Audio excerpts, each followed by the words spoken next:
11 வருட திருமண வாழ்க்கையிலிருந்து பிரிவதாக ஜிவி பிரகாஷ் சைந்தவி தம்பதி அறிவித்துள்ளனர்.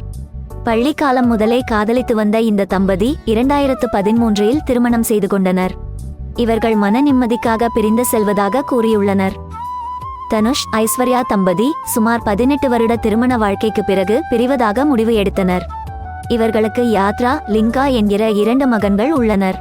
இந்த ஸ்டார் ஜோடியின் பிரிவு கோலிவுட்டில் பெரும் அதிர்ச்சியை உண்டாக்கியது. நடிகர் அரவிந்த் சுவாமி காயத்ரி ராமமூர்த்தி என்பவரை 1994இல் திருமணம் செய்து கொண்டார். ஆனால் 16 வருட திருமண வாழ்க்கைக்கு பிறகு 2010இல் விவாகரத்து பெற்றுக்கொண்டார். பிறகு 2012இல் அபர்ணா முகர்ஜி என்பவரை திருமணம் செய்தார். நடிகை அமலா பால் இயக்குனர் AL விஜயை காதலித்து 2014இல் திருமணம் செய்தார். ஆனால் ஓரிரு மாதங்களிலே இருவருக்கும் இடையே மனக்கசப்பு ஏற்பட 2015இல் விவாகரத்து பெற்றனர். தற்போது இருவரும் வெவ்வேறு நபர்களை திருமண செய்து மகிழ்ச்சியாக வாழ்கின்றனர்.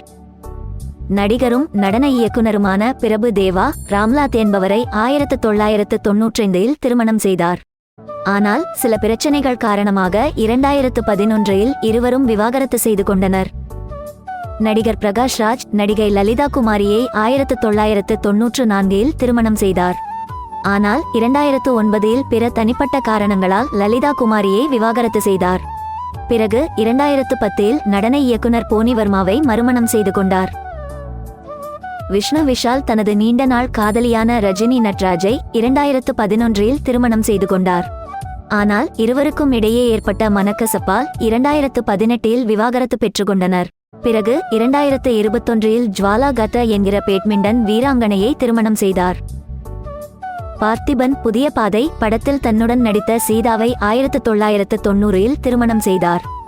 ஆனால் பிற தனிப்பட்ட காரணங்களால் 2001இல் விவாகரத்து பெற்றனர். இருப்பினும் குழந்தைகளின் திருமணத்தை ஒன்றாக முன்னின்று நடத்தி கொடுத்தனர்.